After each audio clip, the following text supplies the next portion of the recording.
ആട്ടക്കഥ എന്നത് കഥകളി എന്ന കലാരൂപത്തിന്റെ സാഹിത്യരൂപമാണ്. ഒരു ആട്ടക്കഥയില്ലാതെ കഥകളിക്ക് രംഗാവതരണം സാധ്യമല്ല. കഥകളിയുടെ ദൃശ്യാവിഷ്കാരത്തിന് ആവശ്യമായ കഥയും സംഭാഷണങ്ങളും ഉൾക്കൊള്ളുന്ന ഒന്നാണ് ആട്ടക്കഥ. പ്രധാനമായും പുരാണ കഥകളെ ആസ്പദമാക്കിയാണ് ആട്ടക്കഥകൾ രചിക്കപ്പെടുന്നത്. ഇതിൽ ശ്ലോകങ്ങൾ, പദങ്ങൾ, ദണ്ഡകങ്ങൾ, സാരികൾ എന്നിവ ഉൾപ്പെടുന്നു. ശ്ലോകങ്ങൾ ഇവ മിക്കവാറും കവിവാക്യങ്ങളാണ്. കഥാപാത്രത്തിന്റെ അവസ്ഥയെക്കുറിച്ചോ കഥാസന്ദർഭത്തെക്കുറിച്ചോ ഉള്ള കവിയുടെ പ്രസ്താവനകളാണ് ശ്ലോകങ്ങൾ.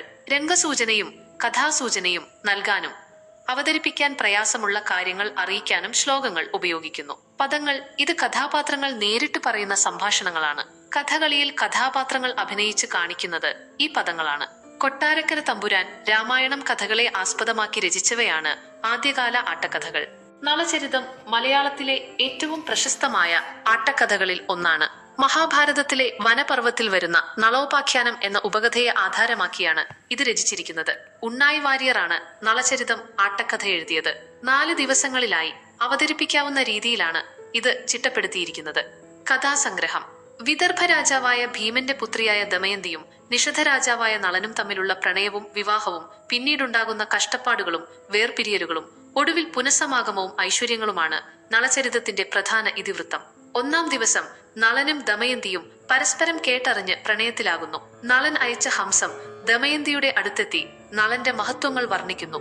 ദമയന്തി നളനിൽ അനുരക്തയാകുന്നു. തുടർന്ന് ദമയന്തിയുടെ സ്വയംവരം നടക്കുന്നു.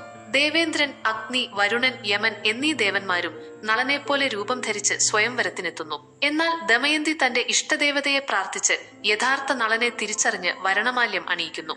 2-ാം ദിവസം നളനെയും ദമയന്തിയെയും വിവാഹം കഴിഞ്ഞു പോകുമ്പോൾ കലിയും ദ്വാപരനും ഇത് കാണുന്നു. കലിക്ക് നളനോട് അസൂയ തോന്നുകയും നളനെ ദുരിതത്തിലാക്കാൻ തക്കം പാർക്കുകയും ചെയ്യുന്നു. ഒടുവിൽ നളൻ കാൽ കഴുകാതെ ഉറങ്ങിയ അവസരത്തിൽ കലി നളനിൽ പ്രവേശിക്കുന്നു. തുടർന്ന് പുഷ്കരനുമായി ചൂതുകളിച്ച് രാജ്യവും സമ്പത്തുമെല്ലാം നളന് നഷ്ടപ്പെടുന്നു. ദമയന്തിയുമായി വനത്തിലേക്ക് പുറപ്പെടുന്ന നളൻ കലിയുടെ സ്വാധീനം മൂലം ദമയന്തിയെ ഉറക്കത്തിൽ ഉപേക്ഷിച്ചു പോകുന്നു. 3-ാം ദിവസം നളൻ ദമയന്തിയെ ഉപേക്ഷിച്ച് പോയതിനു ശേഷം കാട്ടുതീയിൽ അകപ്പെട്ട കാർക്കോടകനെ രക്ഷിക്കുന്നു. കാർക്കോടകൻ നളനെ വിഷം തീണ്ടി രൂപം മാറ്റി ബാഹുകൻ എന്ന തേരാളിയാക്കുന്നു. നളൻ ഋതുപർണന്റെ അടുത്ത് തേരാളിയായി എത്തുന്നു. ദമയന്തിയാകട്ടെ വനത്തിൽ ഒറ്റപ്പെട്ട് പല ദുരിതങ്ങളും താണ്ടി ഒടുവിൽ ചേതിരാജാവിന്റെ കൊട്ടാരത്തിൽ സൈരന്ധ്രിയായി കഴിയുന്നു. നളനെ അന്വേഷിച്ച് ദമയന്തി അയച്ച ബ്രാഹ്മണൻ ബാഹുകനെ കണ്ടെത്തുന്നു. 4-ാം ദിവസം ദമയന്തി നളനെ വീണ്ടെടുക്കാൻ ഒരു ഉപായം കണ്ടെത്തുന്നു. 2-മതൊരു സ്വയംവരം നടത്താൻ പോകുന്നു എന്ന് ദമയന്തി പ്രഖ്യാപിക്കുന്നു. ഇത് കേട്ട് ഋതുപർണൻ ബാഹുകനുമായി സ്വയംവരത്തിന് പുറപ്പെടുന്നു. വഴിയിൽ ബാഹുകൻ തന്റെ തേരോടിക്കാനുള്ള കഴിവ് പ്രകടിപ്പിക്കുന്നു. ഋതുപർണനിൽ നിന്ന് അക്ഷഹൃദയ വിദ്യ പഠിക്കുന്നതിലൂടെ നളന് കലിയെ പുറത്താക്കാൻ സാധിക്കുന്നു. നളൻ തന്റെ യഥാർത്ഥ രൂപം വെളിപ്പെടുത്തുന്നു. പിന്നീട് പുഷ്കരനെ തോൽപ്പിച്ച് രാജ്യം വീണ്ടെടുത്ത് ദമയന്തിയുമായി സന്തോഷത്തോടെ ജീവിക്കുന്നു. ഉണ്ണായി വാര്യർ മലയാളത്തിലെ അതിപ്രഗത്ഭനായ കവിയും ആട്ടക്കഥാകൃത്തുമായിരുന്നു. കഥകളി സാഹിത്യത്തിന് അദ്ദേഹം നൽകിയ സംഭാവനകൾ നിസ്തുലമാണ്. ജീവിതകാലം ഉണ്ണായി വാര്യരുടെ കൃത്യമായ ജീവിതകാലം വ്യക്തമല്ലെങ്കിലും പൊതുവെ 17ഉം 18ഉം നൂറ്റാണ്ടുകൾക്കിടയിലാണ് അദ്ദേഹം ജീവിച്ചിരുന്നതെന്ന് വിശ്വസിക്കപ്പെടുന്നു. തൃശൂർ ജില്ലയിലെ ഇരിങ്ങാലക്കുട കൂടൽമാണിക്യം ക്ഷേത്രത്തിനടുത്തുള്ള ഇടശ്ശേരി വാര്യത്താണ് അദ്ദേഹത്തിന്റെ ജനനം എന്ന് കരുതപ്പെടുന്നു. കൂടൽമാണിക്യം ക്ഷേത്രവുമായി അദ്ദേഹത്തിന് അടുത്ത ബന്ധമുണ്ടായിരുന്നതായും പറയപ്പെടുന്നുണ്ട്. പ്രധാന കൃതികൾ ഉണ്ണായി വാര്യരുടെ ഏറ്റവും പ്രശസ്തമായ കൃതി കഥകളിക്ക് ഒരു മുതൽക്കൂട്ടായ നളചരിതം ആട്ടക്കഥാണ്.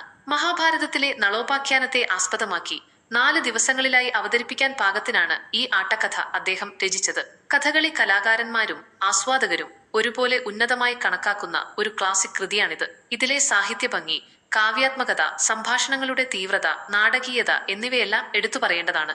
നളചരിതം കൂടാതെ ഗിരിജാ കല്യാണം എന്നൊരു ആട്ടക്കഥയും അദ്ദേഹത്തിൻ്റെതായി ഉണ്ടെന്ന് പറയപ്പെടുന്നുണ്ടെങ്കിലും നളചരിതത്തോളം അത് പ്രശസ്തമല്ല. സാഹിത്യ സംഭാവനകൾ ഉണ്ണായി വാര്യർ കഥകളി സാഹിത്യത്തെ ഒരു പുതിയ തലത്തിലേക്ക് ഉയർത്തി. അദ്ദേഹത്തിന്റെ രചനകളിൽ ശൃംഗാരം, ഭക്തി, വീരം എന്നീ രസങ്ങൾക്ക് തുല്യ പ്രാധാന്യം നൽകിയിരുന്നു. ഭാഷയുടെ സങ്കീർണതയും ലാളിത്യവും ഒരേ സമയം അദ്ദേഹത്തിന്റെ കൃതികളിൽ കാണാം. ആശയസമ്പുഷ്ടമായ പദപ്രയോഗങ്ങൾ, സന്ദർഭോചിതമായ വർണ്ണനകൾ, കഥാപാത്രങ്ങളുടെ മനോവ്യാപാരങ്ങളെ അതിമനോഹരമായി അവതരിപ്പിക്കാനുള്ള കഴിവ് എന്നിവയെല്ലാം അദ്ദേഹത്തിന്റെ പ്രത്യേകതകളായിരുന്നു. മലയാള സാഹിത്യത്തിലും ആട്ടക്കഥാ പ്രസ്ഥാനത്തിലും ഉണ്ണായി വാര്യർക്ക് ഒരു സവിശേഷ സ്ഥാനമുണ്ട്. അദ്ദേഹത്തിന്റെ കൃതികൾ ഇന്നും കഥകളി വേദികളിൽ സജീവമായി അവതരിപ്പിക്കപ്പെടുന്നു.